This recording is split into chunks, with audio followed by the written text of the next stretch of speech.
Well, I did that amazingly clever thing of convincing myself that I left my SD card here at the workshop, when in fact I must have taken it back with me because it's not here, which means I'm going to be doing this on a one camera shoot only. But hey, so we've got Malcolm's USA made Fender Telecaster, and it's in for a setup, and basically a very light fret leveling to make everything play. It was currently set pretty low as is, and on my camera I have my notes here, but I kind of remember what's going on. First of all, the pickups are too high, so I have a very strong feeling that they may well be causing some sort of interference with the strings, which we can do without, as far as kind of pulling a resonant interruption of the magnets pulling against the strings, and physically change it and cause sometimes false notes. So I'm going to just start by taking these some way down so we can just get them out of the way.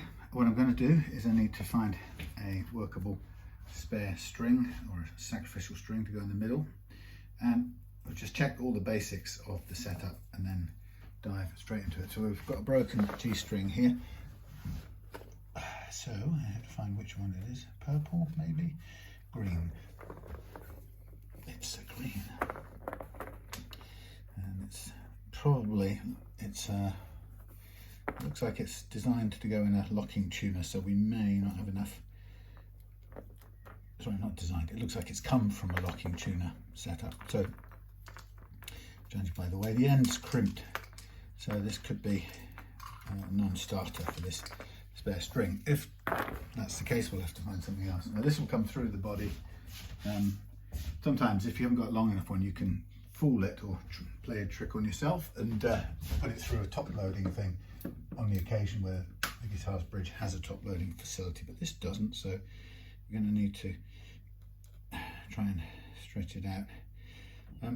Hope y'all's been well. I've been kind of loaded up with a load of work at the moment, so I'm plodding on with a fair bit to do every day with my one camera shoot. Sorry. Yeah, I've got about 12 jobs stacked up, so I'm doing stuff at home and I'm doing stuff at the workshop. Can I reach? Can I? Hell, we're nowhere near, so this is pointless. I've got a couple of guitars that need doing in the bathroom zone, another way of calling it my guitar hanging space, the gallery. Let me just go and get one. Sacrifice. This will be string through. Yes, we'll borrow this one from another telly. A telly from another mother. I'll just gently flick that out of the way. So I'm just borrowing this one. It should go all the way through. Thanking you. This is a thin line Squire, and it's a thinner body, and obviously hollow sound holey thing. Sound hole is not the right word, is it? F-hole. Anyway, yeah, so it's we've got a Saturday here today. It's been raining most of the week, so it's sort of quite nice when you've got plenty of work and it's raining, because you don't feel quite so bad about being kept indoors when you kind of think, oh, I could be outside in the hammock, but that's not the problem if it's raining. So amongst the fun things I've got to do is I bought off James yesterday a Gibson Les Paul studio body neck with a broken neck, and where's the, here it is, yeah, with a broken neck. So he originally asked me what it would cost to put it right. And being completely honest, it had been broken and repaired before badly, and so it had snapped, and there was no way it wasn't going to snap again if I just did a straight repair, and he would never be able to sell it with just another repair of the same kind. So really the only answer was it needed to be glued and clamped, followed by being splined, and that means carving it afterwards, and sometimes doing a little bit of filler work here and there, followed by very careful sanding, and then ending up with refinishing. And you know, that's if you want to stand a chance of selling it. Even if you wanted to just keep it, it would still, you know, it's quite the splining and the repair are enough work on their own to keep you busy. Now I'm just having a look. The action on this guitar is set really low, and I recall that from when Malcolm bought it. So it's lower, I think, than I would normally. Oh, I hate locking tuners. Oh my God, do I hate locking tuners. There's another string in the bin. So let's borrow another one off Adam's thin line.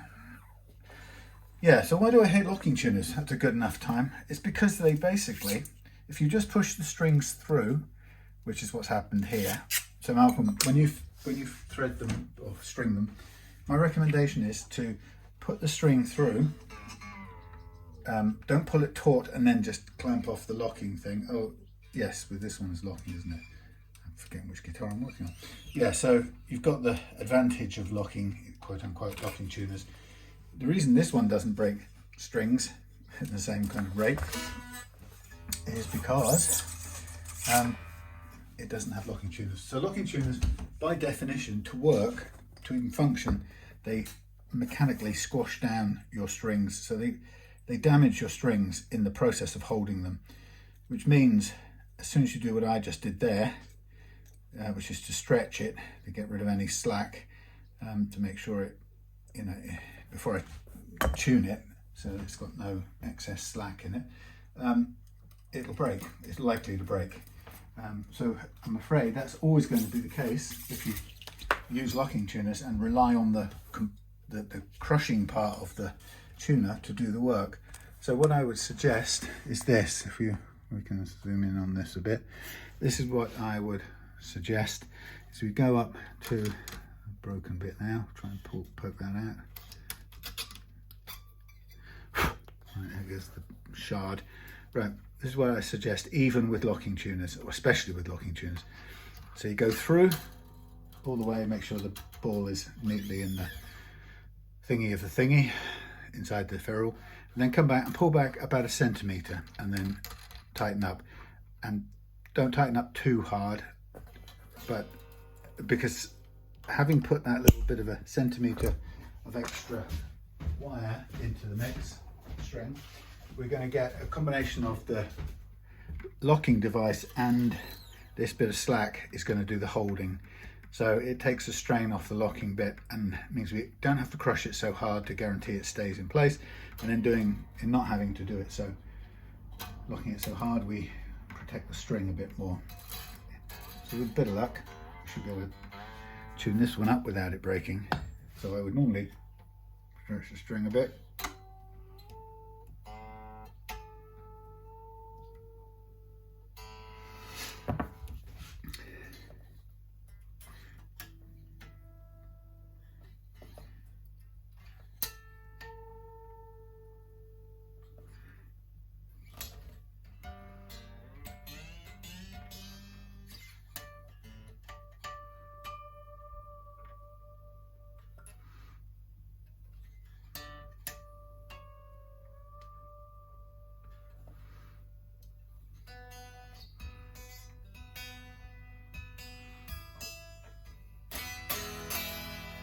Okay, so here we have the fully strung guitar. Now, so we know it's a USA Fender, and you can see it's a USA Fender because if you look at the way the light reflects on the the gloss finish, look at where the light kind of comes up to, well, look at the area, let's get a pointy thing, look at the area, just either side of the fret. You'll see a little kind of glittery line, a little shiny reflection. See it? There, there, there, and there. It's very hard to show, but you can see that the finish has been sprayed over the frets. It's my pet hate, because it's sort of, from this angle, it breaks up the finish and gives it a little dark, in this case we're looking at it, gives it a dark shadow either side, or a kind of it's not flat with the bit that's reflecting the light is a kind of dark area, so it goes like a, basically it goes onto the frets like a carpet, like something like so. So there's raw wood, they put the frets on and then they spray over, and it goes like this, frankly, and it drapes itself across there. And the downside of it is, I promise you, there is a reason I don't like it. When they do it, once they've done it in the factory, then they kind of scrape off the top here, and it becomes sort of, there's the metal of the fret, and so it doesn't get in the way. But what you get is this little tiny gap here, and a tiny gap here, and a tiny gap here, and a tiny gap here. And not only does an air exist in there, it traps moisture and other stuff. And because it's got more breaks in it than any, if you for example had done your finish like this, right, we put down our, there's our wood, let's say, and let's spray on our finish, and we spray on a nice flat finish like this, sitting right on top, whoops, this is right on top of the wood. Oh, I'm terrible at drawing something at that angle. Right, there you go, right flat on the wood. And then what you do is you go saw, saw, saw, and then you say to yourself, okie dokie, I'm going to have a fret there, and a fret there, and a fret there. That's the nice way. Now, not only does it look better, because here on the American and Mexican Fender, you've got the light bouncing off here from that angle, and then you've got the light bouncing off here from that angle, and they look different, and then a different angle of light bouncing off here, and so on and so forth. So you get that little glittery kind of line or dark line in front of each fret where the finish is reflecting the light at a different angle. Here, you basically just have nice flat, right in the corners, it's all flat and glossy. You don't have anything going up the sides, but the bit that matters to me is, if you think about this, this has got a break under here, and it's covered. And it's the cut edge of the finish is covered by the fret crown, right? So this bit here is trapped, and this fret is sitting on top of the finish, holding it down. Here, you've got a break here. If I exaggerate it, a break here, a break here, a break here, a break here, and a break here. And that's where they start to peel back, usually. And that's without even the famous adhesion issues that I've seen or noticed with a lot of Mexican and American Fender, especially on blonde fingerboards, maple fingerboards with gloss. So that's pretty bad, and this tends to flake off, and then you sort of start to get it breaking back, and it chips back to there, and the finish chips away there, and it chips away there, maybe a bit there. So you start to get the whole thing flake away. But then 20 years later or 15 years later, somebody says to me, would you refret it? And you go, yeah. So I go and now pull up this fret, and it tears up this whole area here, and it breaks anything any finish that's there. Same here, breaks, tears it up, tears it up, tears it up. So removing the frets at refret time totally ruins the finish. With this one, it ruins, when you refret or you pull the frets, you basically get a slight area of damage. And if anything, the area of damage on this one is there and there, there and there, right? And that is still, the original finish stays held really tightly against the wood. So I'm afraid it's hard to believe that premium guitar like a Fender USA made, it's not cheap, but you get it with you get it out of a production process that puts the frets directly onto bare wood and then sprays over them. And the reason they do that is because it's quicker and simpler and cheaper for them. It's not a better solution. Doing it that way round means you have to be very careful that once you've put your frets on, you have to do your fret work, your beveling, your polishing and so on. And you have to be able to do all of that in this version without scratching the fretboard, the finish, between the frets. So you've got to take more care, and it takes a bit longer. This way is the quicker, simpler way. It's not, as it happens, it doesn't look terrible on this, but I think Malcolm said he'd already scraped away some of the finish.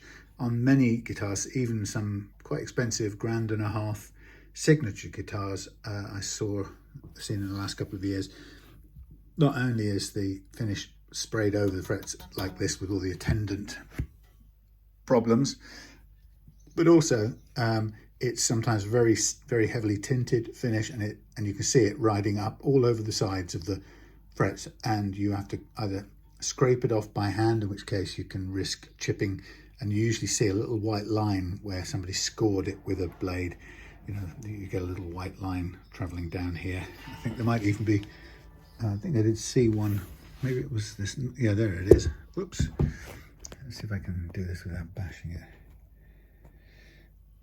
Got to get my finger in the right place.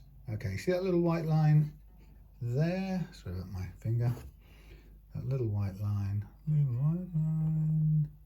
There. That looks like the result of trimming along the fret with a blade to get rid of the crusty finish that their process has splattered onto there for you. And of course you can't really cut clear glossy finish without it suddenly becoming opaque and white, and that's usually what you get, that little line down there. So it's not ideal. I usually have a whinge when it comes to Fender USA or Mexico. I'm sorry, but they shouldn't do it like that.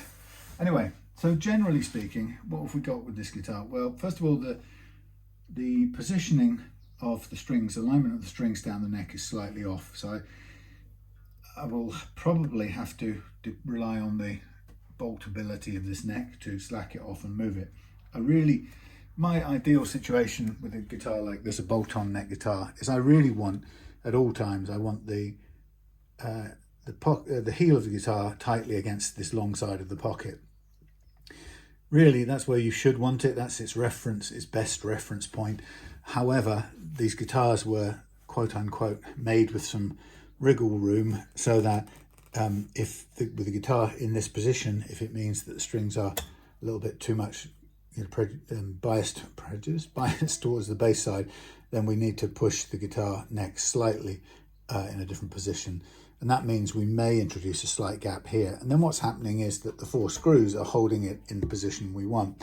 I would rather really aim, in a production of something like this, when I make my own, I aim above all to have this constantly in contact. So the guitar is built around the neck I've made being fitted snug and screwed snug to the long side of the pocket. Then after that, I position my pickup cavities, my electrics cavity, my scratch plate and pickups wherever they fall within that, and of course the bridge. So it's all off what I call the neck center line, which is the most critical thing. This is obviously done in parts, so a machine works off a computer model and builds the body and cuts the holes here, and it does it to mate up with a nominal neck of a given known measurement and size and so on, that they obviously have their computer model of that as well, and then they know that those two things will pretty much mate together. But actually there's always a little bit of leeway in that the real life doesn't quite match the model when you put them together. Maybe a fraction too much finish on the heel on this side, or maybe something in the pocket here that wasn't quite cut exactly right. But ultimately it doesn't quite tally. So you get your bridge put on here, the neck fitted where it wants to fit according to the model, and yet actually they're slightly out of whack with each other, which is the case here. Now there isn't a lot of room anyway on this guitar, so I would say it's about 1/2 mil or 3/4 of a mil. It wants to go a bit this way, but not an awful lot, but it just looks a little bit precarious off this top edge here. That's all that bothers me. So since when a guitar comes in, I trust the position of the bridge saddles is where they want to be, and that's another interesting thing that tends to be where a customer, if they play the guitar, when I get it, these things will be in their default position where they fall. And you'll see, for example, that some of them are very, well, not exactly, you can see that this seems to fall into a position where this one here is nearly over the screw. This one here is a bit too close.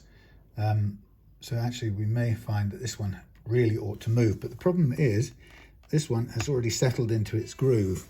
And so it's to get a different position on this one, we may have to encourage it somehow to move. And it really doesn't want to. It's kind of, this one, yeah, the spacing is all a bit off. I don't know if you can see this. I mean, that spacing's wrong too. So, you know, these three are about right relation to each other. If I space the other ones in relation to those three being so-called right, we get the low E has to come out a bit further. In fact, it's quite a lot further out to be, you know, to make the spacing the same. So this now is sitting almost on the screw, but more importantly, that positioning now, we're sort of central down the neck here, puts it really close to this edge. And same here, this pushes out, and now we've got even less room to play with. But if we look at the shape of the, you know, the positioning of the saddles, it doesn't look fantastic. I've obviously taken what the default is that as it's come to me, and I'm now sort of starting to move things around and try to, I don't know, try to sort of make them a bit closer to where they should be. But obviously, having been played now, this one wants to fall back into that slot regardless of what I want to do. Now that straight off is spaced, that's got the string spaced better, but like I say, I really can't be sure.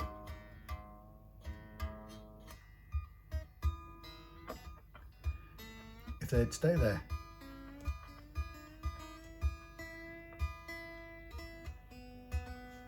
So that's better spacing.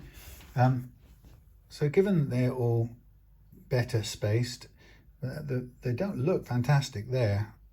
You know, you'd really want them to be, you know, are they the same amount off the center line? Well, kind of.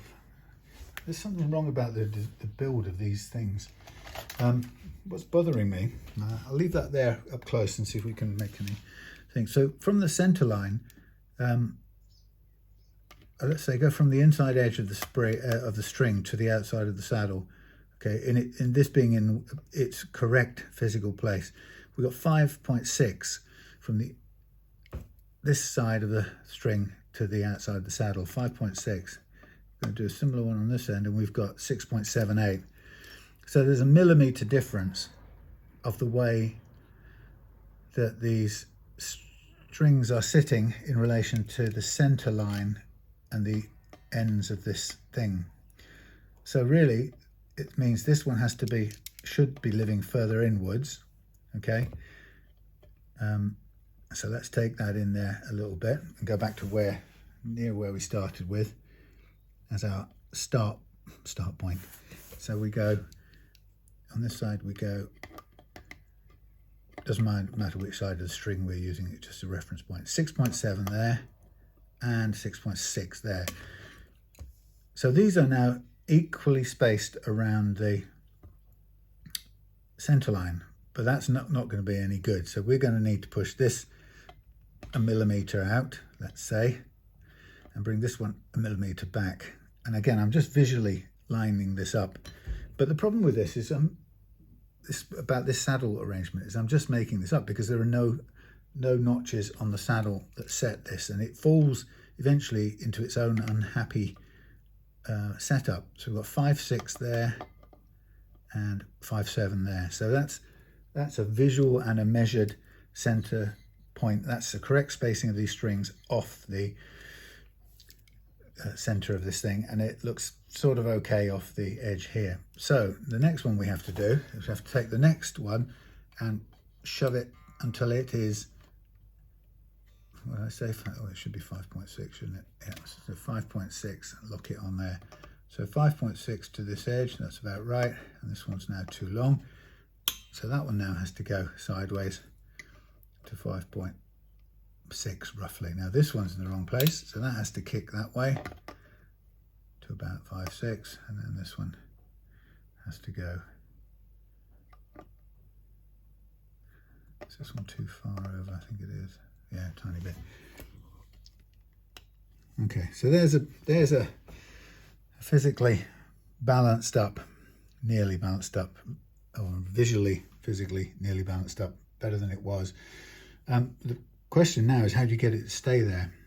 When what it shows is that these are all, I don't want to put notches in them because they're not built to have notches, but it shows you that its default position when Malcolm's been playing it seems to settle into an off center position. So we've got I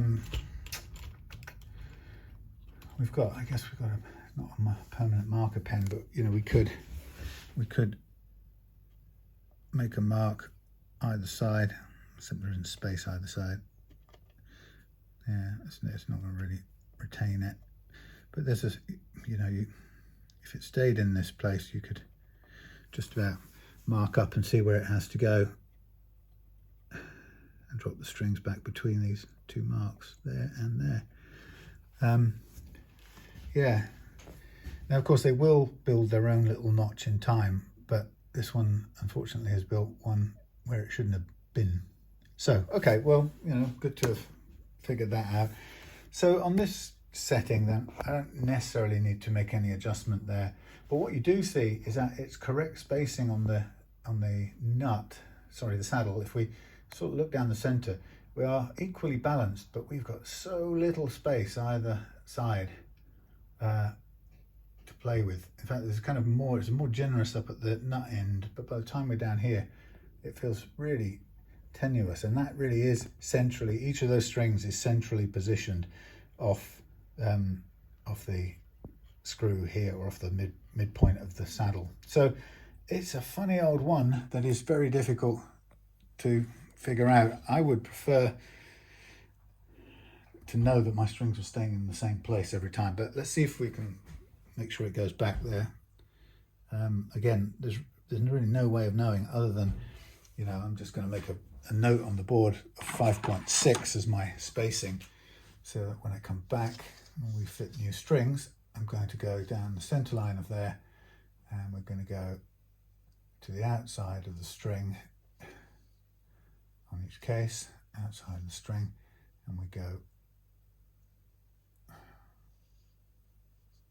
5.6, and we go from the outside to there, and we go 5.6. Right, that's just my way of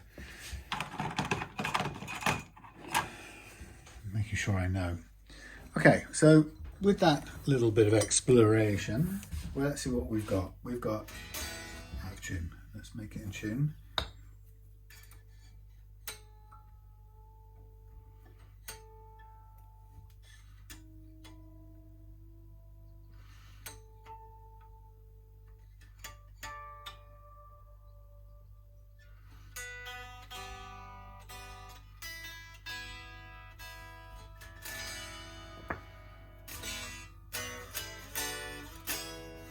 Now, I think what gonna have to say about this is I think the frets are pretty good on this, which makes up for the slight other little things. And you know, people will often get annoyed with me and they go, I've got my Corona built Tele out of the bag and it's fantastic and it's straight out of the box and it plays beautifully. So what are you talking about? These are just small details, but they're small, slightly annoying things, that's all. Right, we have down at this end an extremely low action, and actually this is 0.75 and sound like Ringo Starr, and I'd say it's about 0.75 at each end. And that is, on this side, that's half of my trademark low action. I'm going to go 0.75 and 0.75. Normally it would be 1.5 and 1.25. So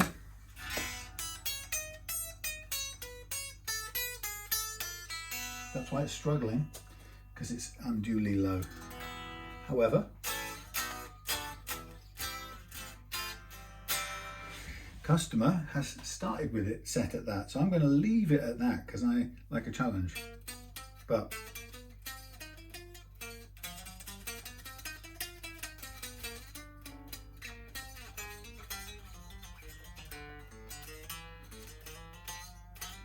that you're getting is a lot of fret slap, which you're going to get at 0.75 last fret action. So I'm just going to check the relief, and there is a tiny bit more than none, barely any whatsoever. Now, argument's sake,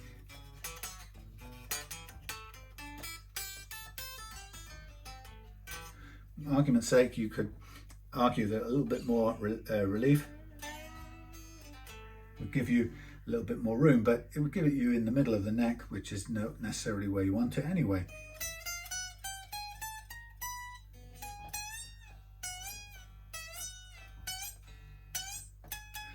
So we're choking out, as I would expect, on the high E bends at this setting. Now,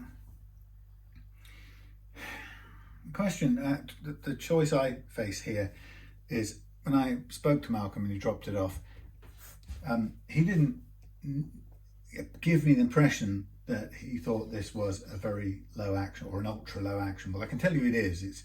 It's unusually low. I wouldn't expect to see an action this low. I might see it on a Sur or maybe a Prestige Ibanez or something like that, or even a really well set up and fret leveled SG or something like that. But on a 9.5 inch radius Telecaster, it's really rare to see an action this low. And yet, Malcolm having dialed it in,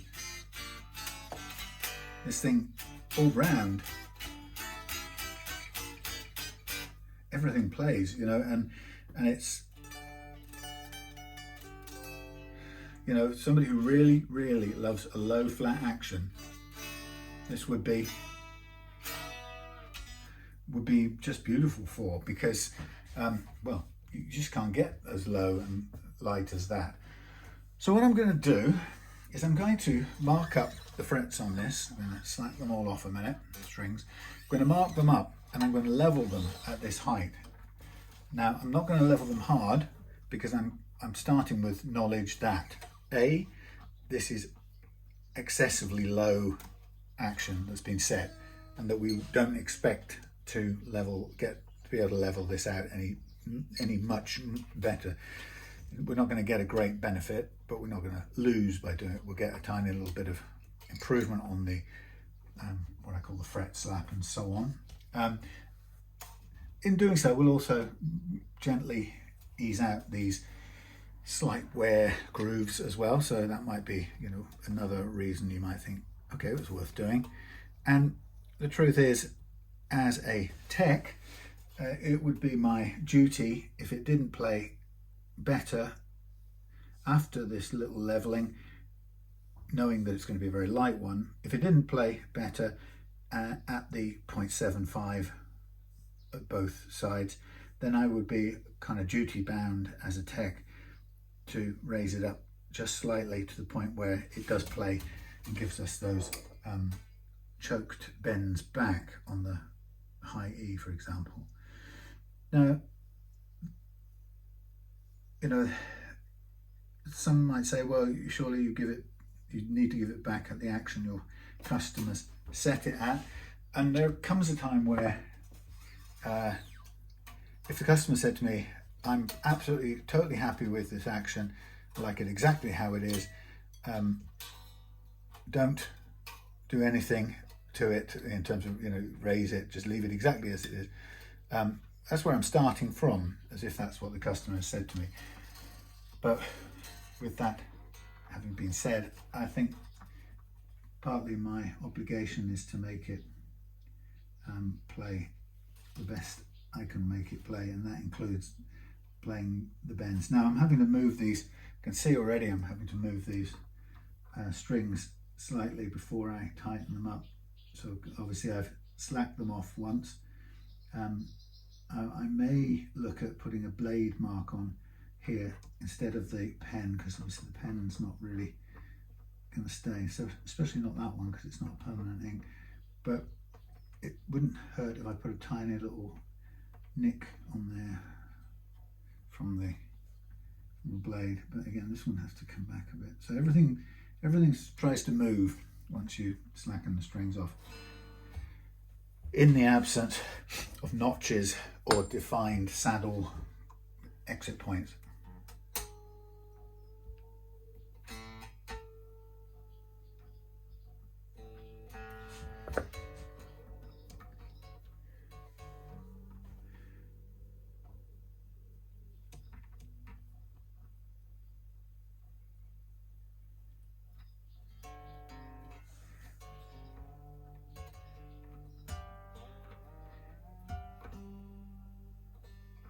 Now on this setup, I'm retaining the original nut because Malcolm's not had any tuning issues. So it isn't broke, don't fix it. And I'm also retaining the original string tree as well. So just checking these back, these are mostly in line, as near as they can be. I think we'll have a go at making a little mark on there later with a close-up and a scalpel blade. Okay, so look, I've got my I've got the first fret, last fret action set, although albeit rather too low in my book.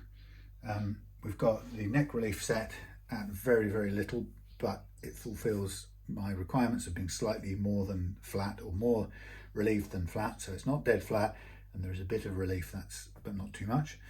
And then we've got a first fret action here, which I may need to just reduce very slightly as we go through, but let me just double check it.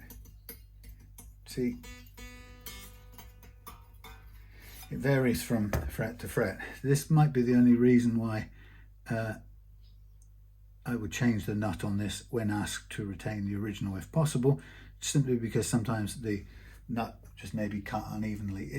It's a little bit uneven, but it's not so bad. It just feels generally like a low action nut. So let's leave it where it is. So I'm going to get the leveling what's it at, and I was half thinking about putting some new paper on the banana leveling file, and I thought no, I won't, because I want it to be, don't want it to be too aggressive. I want this to be very soft, delicate leveling. So I'm going to start by calibrating my Really Love Guitars banana file. And the banana file, as many of you will know, is the U-channel truss rod that I use to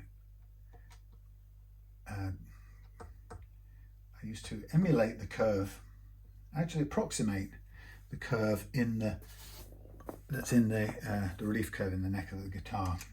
And so you might think, why are you having to copy the curve? Don't you level frets flat? And the point is, I don't really care about the curve. I'm not obsessed, or I don't want the curve for any particular reason. What I want is the strings to be on and fully loaded. Why do I want the strings on and fully loaded? Because I've learned that the thing that prevents my frets being level when the guitar is strung and fully loaded, is the longitudinal compression imposed on the neck by the frets tuned to pitch. Right, so you've got to recreate that longitudinal compression, and that means stringing it. I know some people make jigs that bend the neck, but actually, unless they push it, or in this case pull, but unless they push it from end to end to recreate the longitudinal compression imposed by the string loading, then it's not the same thing. So the system works on the basis that since the strings of the gauge that we prefer, since they do their work of not only curving the neck a little bit, which we don't care about, but definitely putting the neck under compression, we might as well use the strings to do that and just find a tool that we can make work with the neck in that configuration, and this tool does it.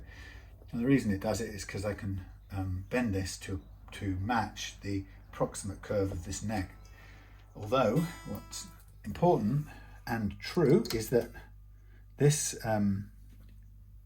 tool here, the curve is smoother than the curve in the actual neck, and that's because the neck compresses and bunches up slightly under compression, and in doing so it pushes the frets into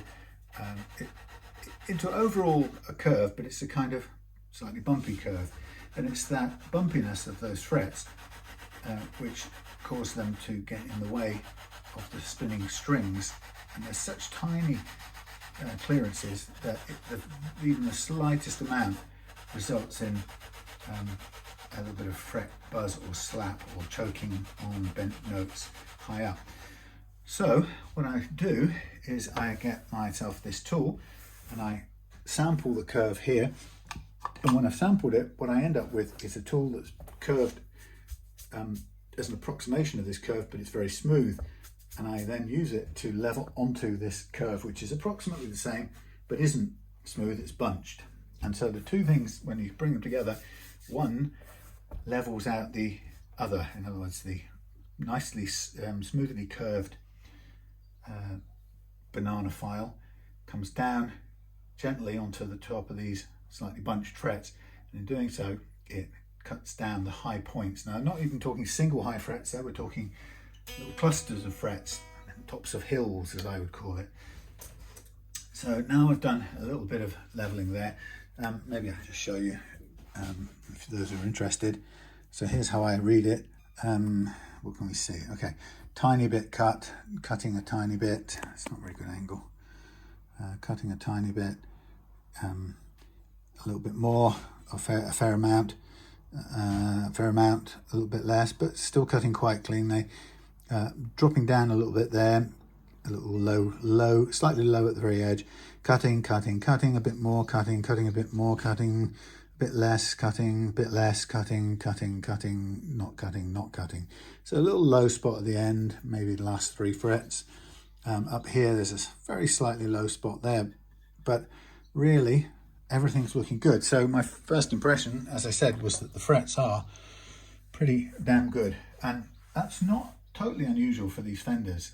They can be let down in that slapdash application of finish. This is not a bad looking version, but you can have it all over the place and you have to scrape it and polish it off, which you don't really want to have to be doing. But fret wise, this is pretty good. And now I can tell you it's pretty good without doing this leveling, although the leveling is a good diagnostic. I can tell you it was good because it played at 0.75 mil last fret action as it's playing there. So I'm going to stop there because there's nothing right now about those frets in that position here, or the E track as I call it, that needs leveling any further. Mainly the little touch of leveling I've done, taken hardly any material at all. What it's done is it's told me where the wear grooves are, it's told me where the hills and valleys are, and that's all I needed to know. It will become a bit more important when we get to the G track, because that's where the high E bends tend to choke out with such a low action. We can see if we can improve it. I wouldn't be surprised if we can't, because it's such low action. If we are outside of what I would even recommend here. So just saying that, Malcolm, so you understand this is way lower an action than, and I've done thousands of guitars. I wouldn't aim to get an action this low, and I'm known for what other people sometimes call a ridiculously low playing action. So just to put it in perspective, you've set and got working a very, very low action. So now I'm doing what I call the B track, using the same basic calibration of the banana leveling beam, and I'm kind of backing and forwardsing by about 1.5 inches and just running a little bit from side to side so I don't stay in any spot. Now the thing tells us what we need to know in some ways. It shows us where we can still see down this end. Look at those two. We're only at the B track here, but look at those two, still no touching. So those are low, full stop. They're lower than anything else. But we're seeing a little bit of dust piling up here, and that tells us number 4 is a slightly high spot, and number 5 as well. 4 and 5 slightly high, and maybe 10 here. So 4 and 5 high a little bit, 10 is a little peak. Everything else seems kind of median until we get out here, and then we've got a low spot right at the end. So it's all looking pretty good. And again, instinct tells me that's about as much as I need to do, probably as much as I need to do there. And we'll try a little bend now, because I don't think we'll have any choking going as we push the E across into the B track, and that's usually pretty easy to attain. So the first thing always is I check on the individual notes.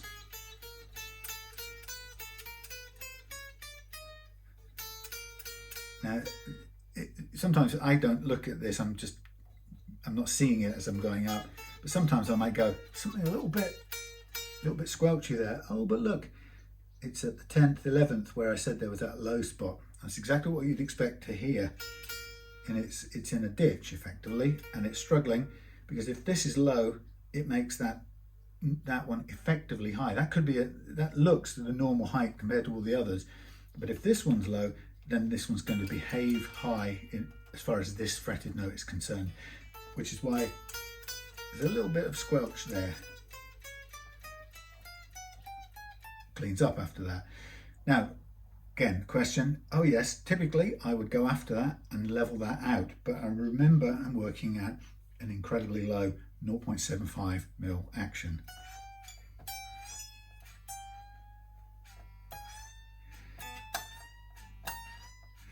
I'm going to do a tiny bit more on that B, because I'm hearing the zzz, call it a zing, as I'm bending the E across. It's starting in the B track just about.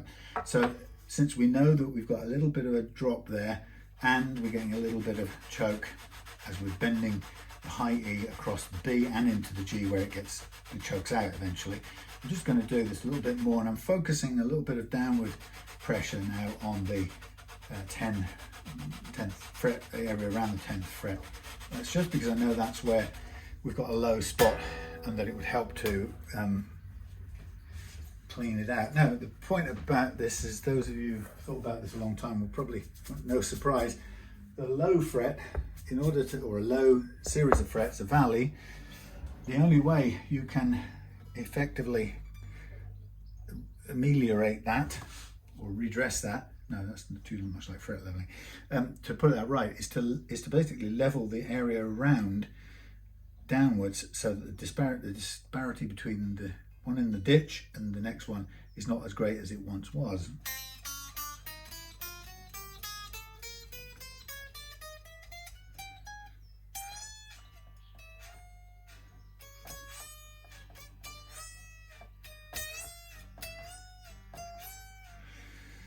Okay, I'm going to leave the B where it is. That zzz noise is when it's going into the G track. Now I'm going to calibrate again now for the G track, and I do that as I move across the radius, because believe it or not, it changes. So the relief changes, or the calibration of this tool, and therefore somewhere underneath it the relief slightly changes as we come across the radius sometimes, not always. Sometimes it stays consistent all the way across.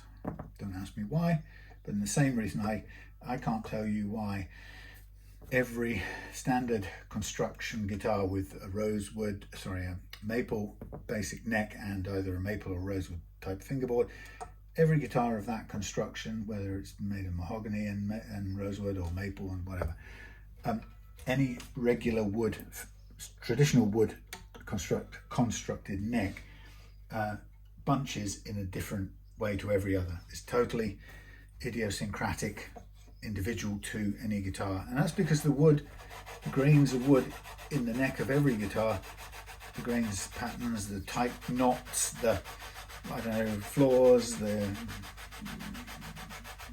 don't know what you get inside wood, but whatever it is, they're all different. And sometimes it may just be that, retained moisture is more at this area or on this side over here, whatever. That's what those peculiarities are what make every neck makes every neck bunch differently under compression. So we're seeing high spot here on 4 and 5, as we noticed before, still showing up high because it's kicking up more dust like the lunar module. Now here we're not touching at all here, so suddenly we've got a low spot in the center of this fret. Don't know why, maybe somebody's leveled it before, but it's a low spot. It's missing out altogether right there. So if we've got high here and low there, that's not too bad, but low there and high here would be slightly problematic, but it's actually, these aren't that much higher than that one, so that's not too big a problem. All the way up here, we're now looking at the last, let's see, now we're looking at still the last two low ones and a little bit of a low here at 11 now. 10 is actually showing up quite high in the middle. So, that's okay, not too bad. Now what I really want to do now with this G track, having done that one pass on it, is to, first of all, check the notes.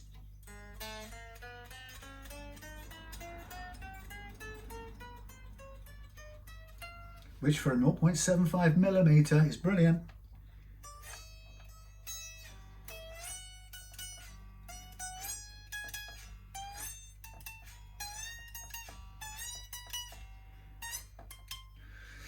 So we're choking out on big bends, and you're going to get it at 0.75. I'm sorry, but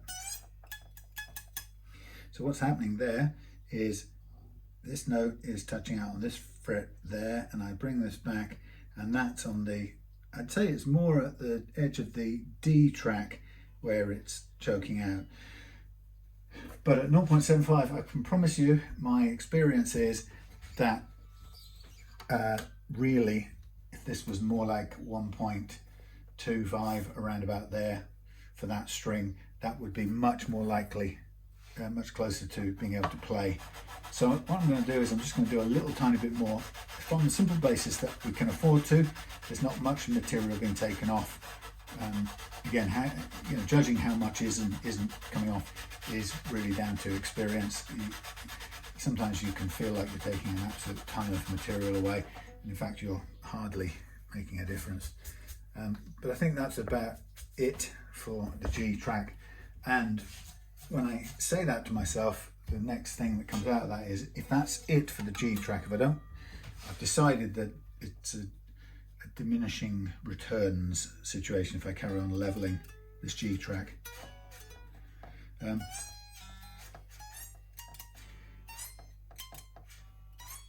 Almost, see that? I'm not completely choking out now. And I would say that the solution to this now is to bring this up to, let's say instead of 0.75 where it currently resides, let's say we bring it up to a millimeter, which is still pretty ultra low. Is it 75? It might be at a millimeter now. This one's definitely, that was definitely 75. Well, let's take this up a tiny amount. So we dial in, we'll do half a turn on each grub screw. So that then brings it from 0.75 to really about 1.1 mils and about 1. So that one's going down a bit. So let's do this one a bit more and this one a bit down, because we want this one at 1 and that one a bit over. So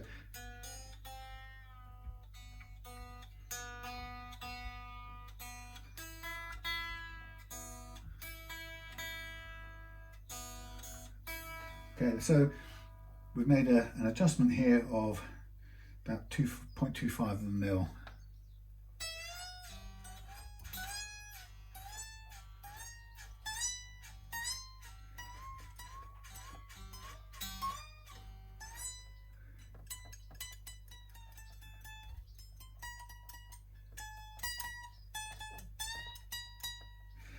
So we're getting a tone's worth of bend out of it, which again at a millimeter is pretty low. But I'm not gonna cut any more into this G track. I'm going to leave that as is. Let's just check where these are sitting. Blimey, this one here is way low. I'm trying to check that before. It's too low before we get there. There's no point chasing that if it's even below the north. That was about half a mil, which is just too low. So now that's just on the, just over the 1, so 1.1, a little bit higher.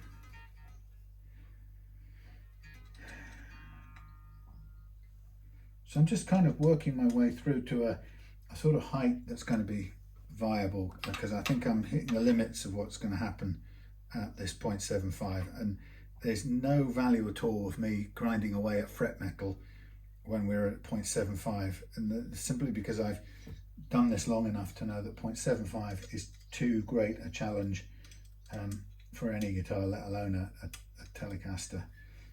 Now this one feels like it needs a bit of help. So we go back to here and we go lights, camera, actions. Okay, so we're under 1.25, sorry, under 1.5 there, we're about 1.25. So this is my setting that we're going to get. We're going to get the best playing action combined with all the notes bent here, up here. And that's my target.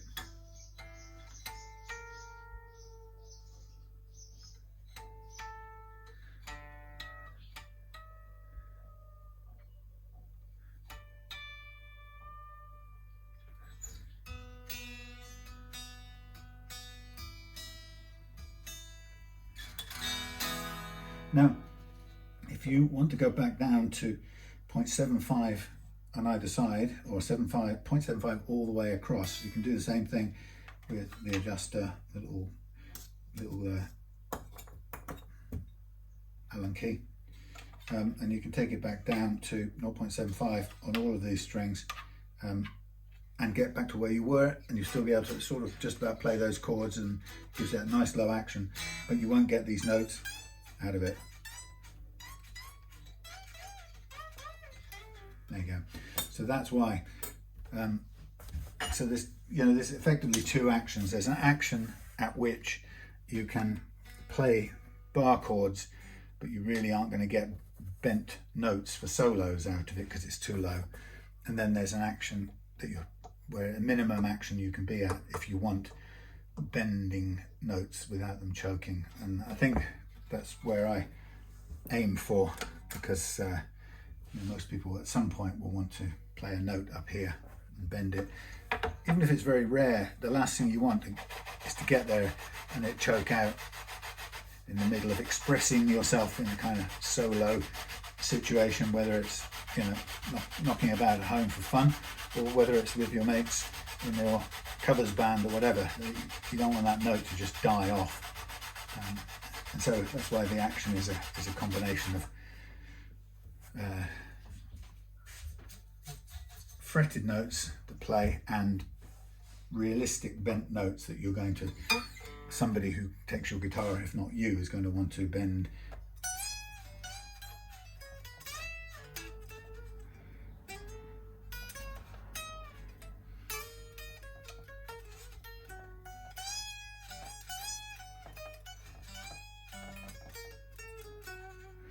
So even at 1 125 was it?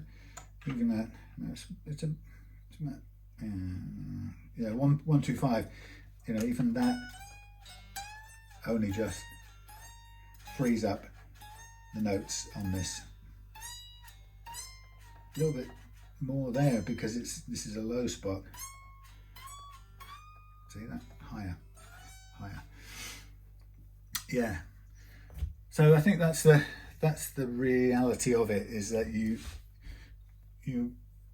can get a very low action.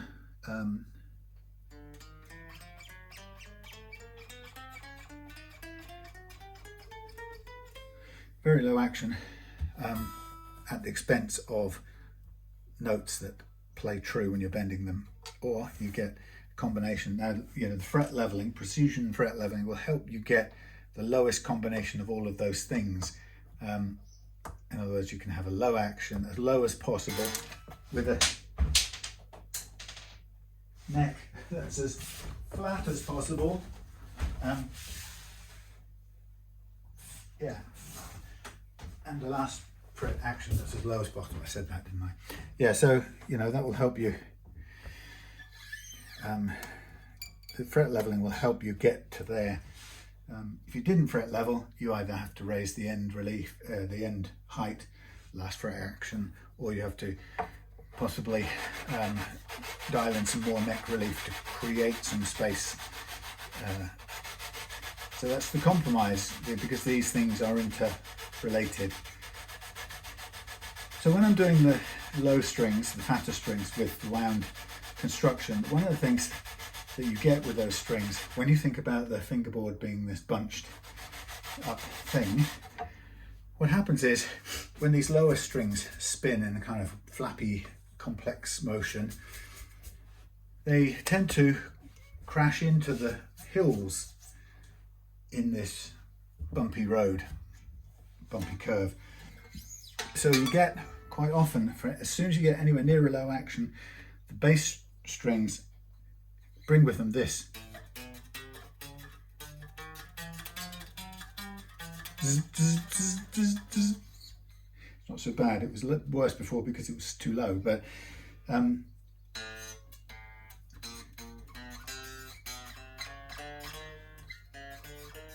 little bit down there. So we know that 5 and 6 is a little bit low.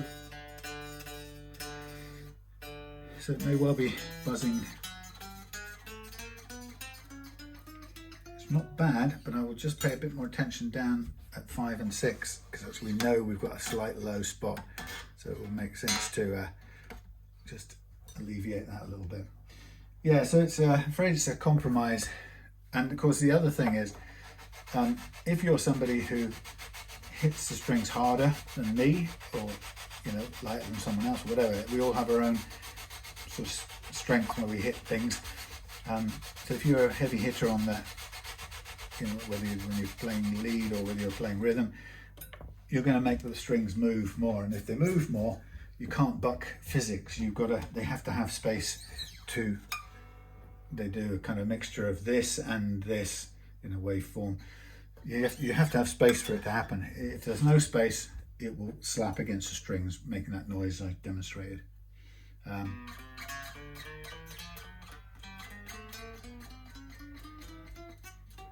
Okay, that's good. Now we'll just calibrate now for the low E. Yeah, so you can't beat the constraints of physics, and so that's what I always sort of try to explain to people, is that for an average, a standard, expensive or budget, but for a familiar familiarly constructed standard construction neck, which this is, 1.5 on the low E at the last fret and 1.25 on the high E at the last fret, combined with an almost flat neck, is about as low as you'll get to be able to get all the notes playing cleanly, very little fret slap, and the bent notes playing without choking. Or you can get that for that action here, providing you do some fret leveling, which is what I'm doing here, or precision fret leveling. So if you didn't do this kind of fret leveling, you did the standard kind, it's good having a rounded table. You would need to probably go a fraction higher again with the last fret action to give it a little bit more space. So you can't cheat the system, but all that's happening here is that we're using a combination of precision fret leveling with what I think is a very good method. I've been using it for 10 years nearly now, and I won't change, I have no plans to change it. So a combination of a great fret leveling method that is both diagnostic as well as corrective, combination of that plus a low last fret action, a flat neck, and of course the other big variable is how hard you hit the strings. But for an average person, that is possible. You can get the notes, you can get very little fret slap. But if you take any of those, change any of those variables, like you suddenly have a harder hitter, we've got more spin, it's going to clatter. If you suddenly change your strings to be much slacker so they move more, you'll suddenly get more fret slap or buzz, so on.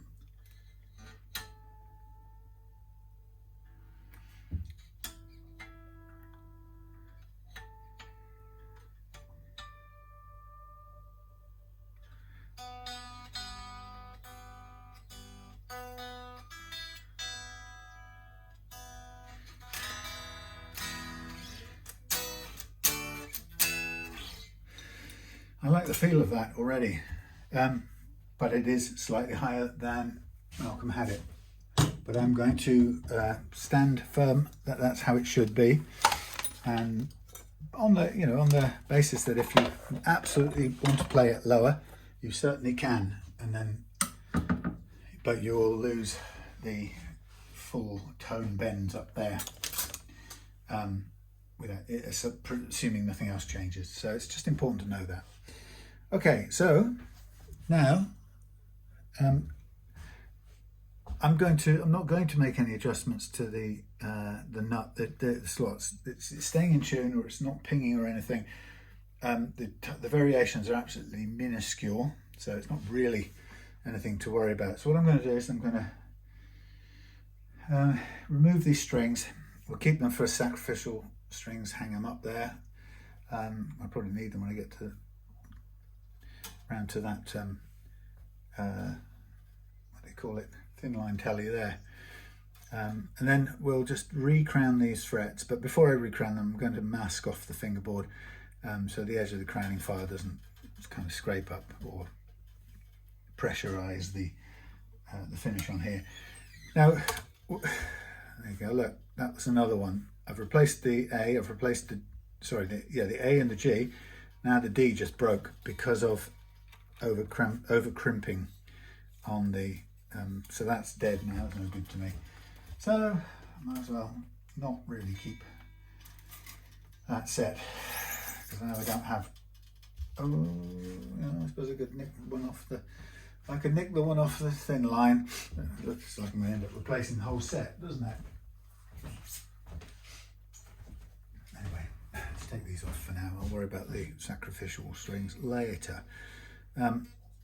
Again, each of these, as soon as we come round in a straight line, I've replaced the G, so that will be good. It will come off in one piece. But I wouldn't be surprised if if now that the B and the E snap as I undo them, because it's just it's par for the course with this crimping business. That one seems to want to come out okay. All right, boring camera angles, I know, sorry. Nothing to switch to or anything. It's not that it's massively thrilling even when there is. Okay, so what I think I'll do is I'll just whick these out.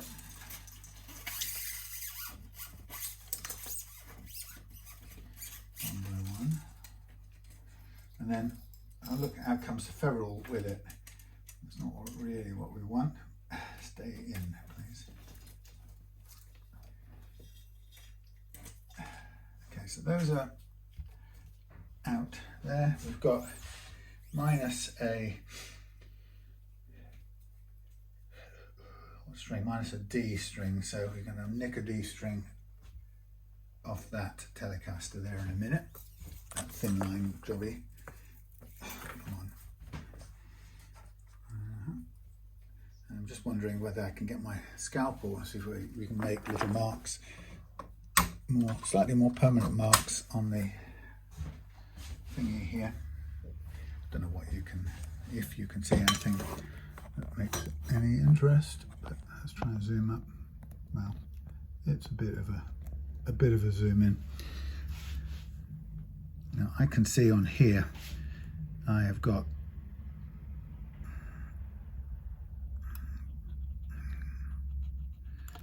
one, two, it's not very easy to mark this. 1 and 2, there's a shiny bit.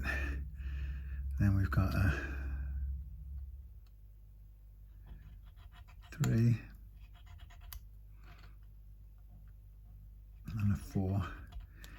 This is really just little shiny marks so that we can try and position, visual to position. They're not notches or anything for the strings to sit into. They're just a visual marker. See it at all? Yeah, that's maybe. Of course, they come closer together as we go further around, but like that.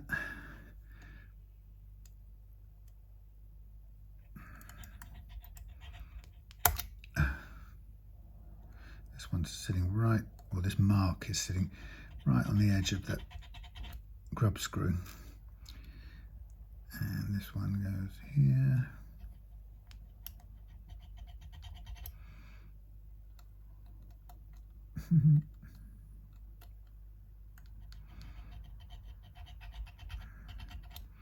Yeah, maybe, just about. I think it might just work.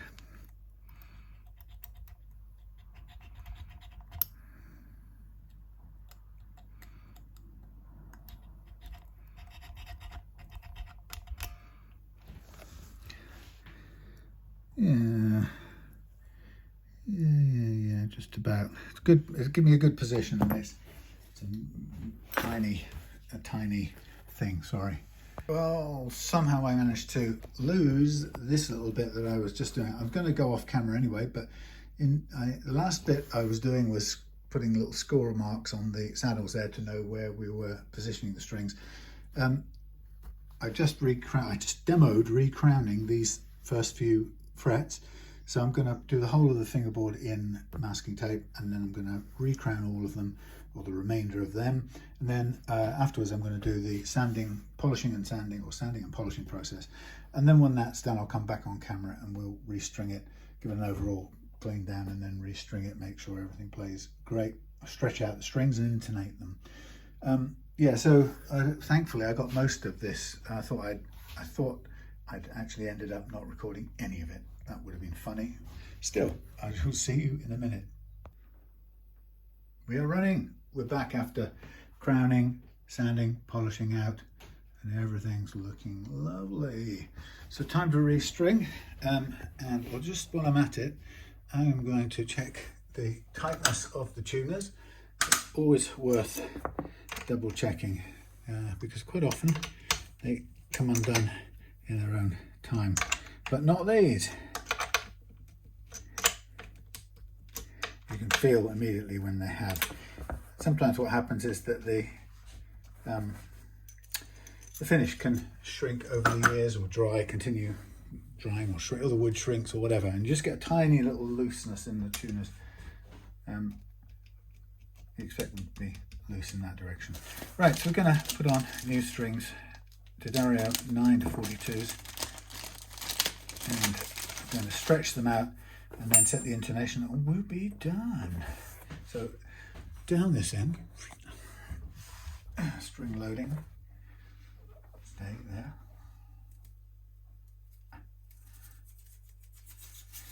So yes, this is Sunday. What have I got to, like tomorrow I've got to complete Rufus's Faith Venus setup. Really, I've done most of it, just got to put some new strings on as well, oil the board.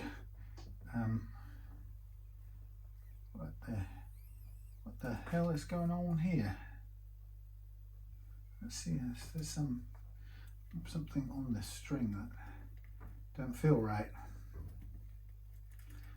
You're going to come through? You're going to go through the hole? You're not. Wow, come on. What on earth is going on with this? It's never happened before.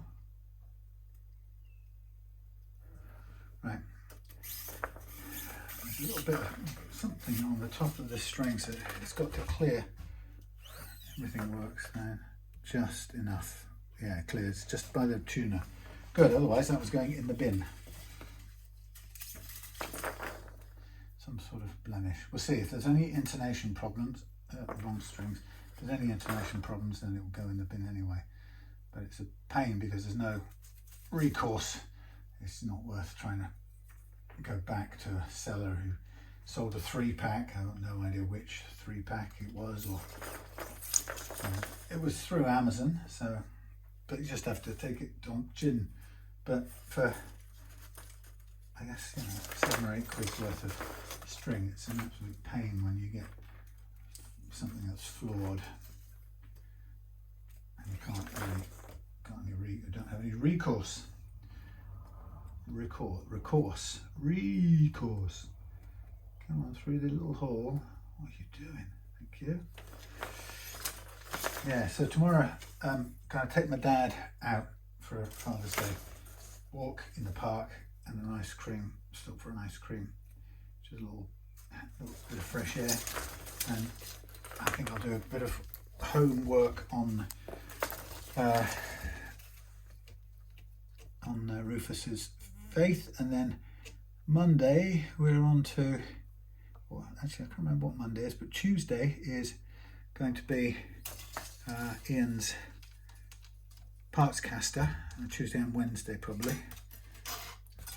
Okay, so the important thing, just before I think about other things I've got to do, let me just zoom in on this. So what we want to do for these here locking tuners, pull up and through, come all the way to the end, and then pull back a centimetre, then lock it off, not massively too tight, cut back the string at that point while you can, nice and flush, and then I want to wind on, and the little extra that you're winding on, the centimetre, just make it go down below the original the hole that the string goes in, so it'll just sort of sit a little bit lower. There we are. And then same here with this grimy feeling string, all the way through, pull taut, back a centimetre, knock it off. But again, you get used to, if you're using this extra little bit of wind on, you get used to not clamping so hard, hopefully not breaking, doing so much damage to the string. Now the good thing about this 1 centimetre business is, if you do it this way and you find yourself at some point having to slacken the strings off again, you will get a slackening off of the strings without it snapping the strings. The other way around, when you clamp it as soon as the string goes through, and you have to take it off for some reason, or slacken it and then tighten it up again. The problem is, if you push the string through all the way again, it'll go all the way through to its damaged part and very likely will break. So this centimetre business, not only does it mean you don't have to clamp so hard and you avoid breaking the string or seriously damaging the string, you also get an extra chance to remove the string if you have to and put it back on, which you won't otherwise get. As you saw, as soon as two of those strings at least broke as soon as I started to take the tension off them. That's before I even got them undone. So they really, that just goes to show how close to breaking they are, even though they're held in place, but they still are sort of trying to break. So we don't want that. So through here, can hear my swallows outside, whizzing about. I think they can sense some slightly better weather coming for the next few days. It's been pretty miserable and rainy over this last few days.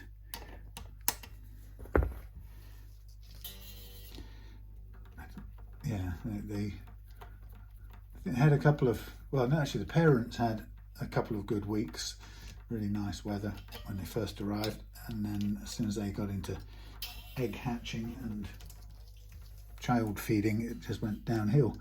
But it's not so much that it's bothered them. They've put up with the temperature drops pretty well, and the wetness is no big deal for them. So they're all doing really well by the looks of things. Unlike last year's tragedy, where human beings interfered with their peace and quiet, not intentionally, but did so, and as a result, the little ones died. I think only simply because the parents were kind of scared away for a day, best part of a day, and I just think the little ones probably can't survive that long. Okay, so now I'm just giving the strings I put on a little bit of a yank, just to sort of seat them initially, and then we'll go through and stretch them out, and first of all put them approximately into tune.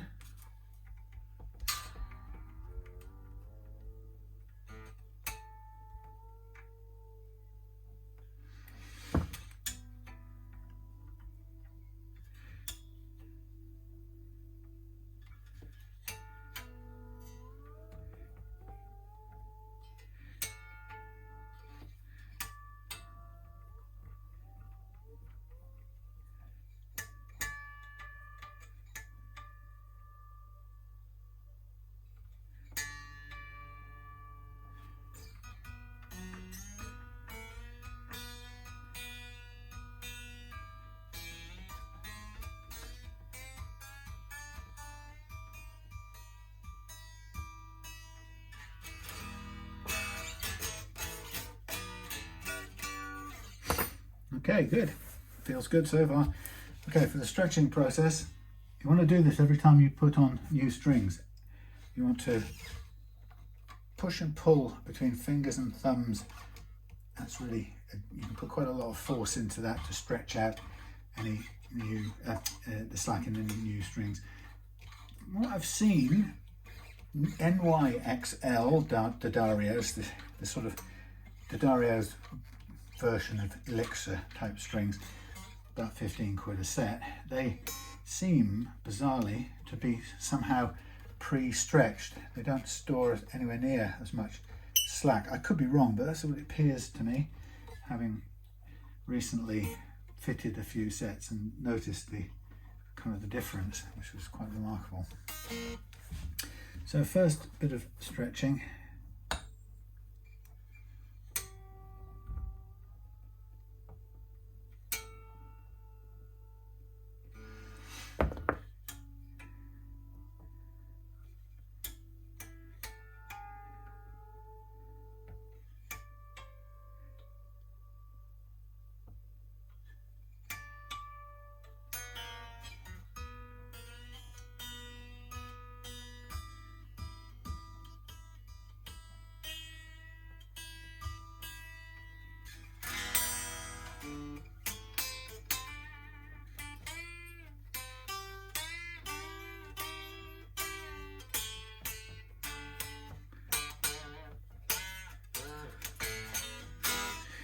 So we're going to do the same thing again, stretching.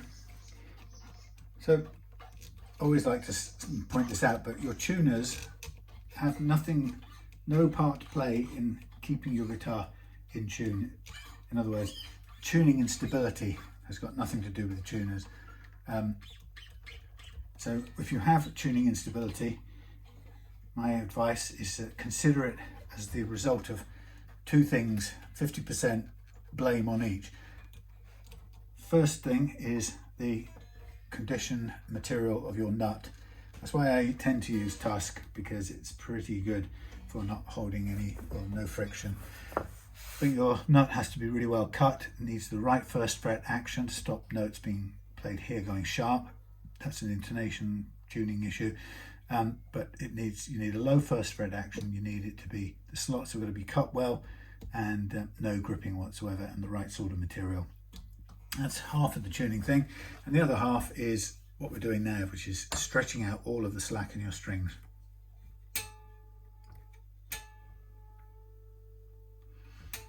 Before you play.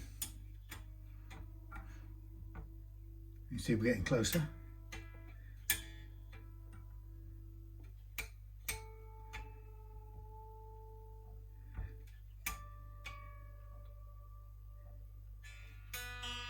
So once you get this done,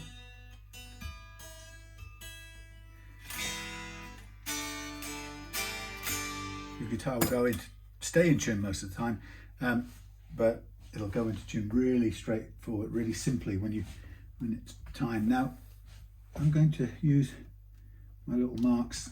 I'm getting a bit dazzled by the reflections here, so it's bloody hard to see what I'm doing. Right, so I'm going to move these strings over to where I told them to be in the first place. I'm going to see if we can get them to stay in position.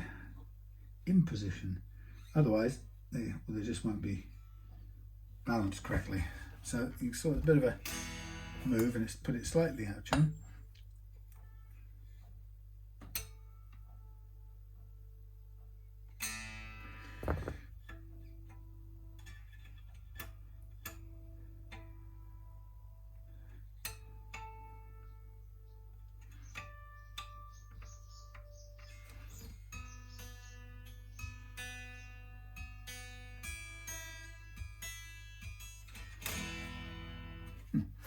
Feels good. Now I'm going to get a cable and my tuner, and we're going to check the intonation. And once that's done, we're all good. While I'm there, just make sure. Oh, my least favourite socket in the entire universe. I'm going to have to make up a tool set to try and adjust this. I bloody hate these things. It's the old-fashioned socket. It can tighten, but we need to make up I had one somewhere. I'm going to have to make one up.